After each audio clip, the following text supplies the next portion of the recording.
In today's video, I'm going to teach you how to share your work with clients in Wrike. We're going to walk through a simple, repeatable way to give clients visibility into your projects without overwhelming them or exposing anything you don't want to share.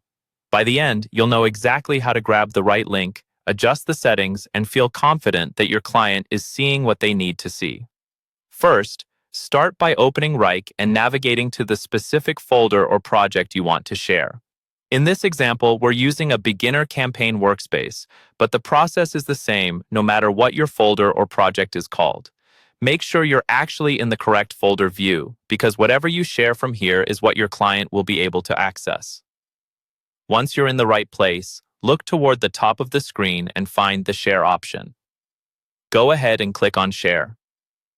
This is where Wrike collects all the settings related to who can see this work and how they can access it. When the sharing panel opens, you'll see a few different options. Look for the area that lets you generate a shareable link. In the guide, this is referred to as clicking on the highlight, but on your screen, it will look like the place where Wrike is showing or creating the link for you.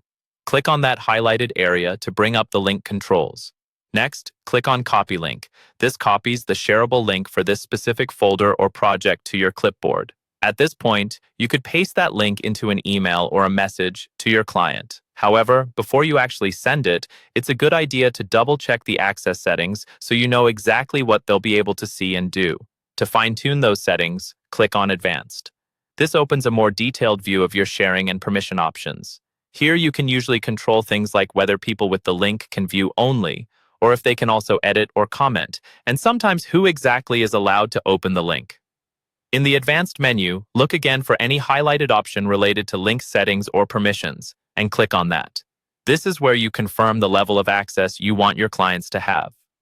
Once you're happy with those settings, you're done. You've created and copied a client-ready link to your work in Wrike, and you can safely share it knowing you're in control of what they see.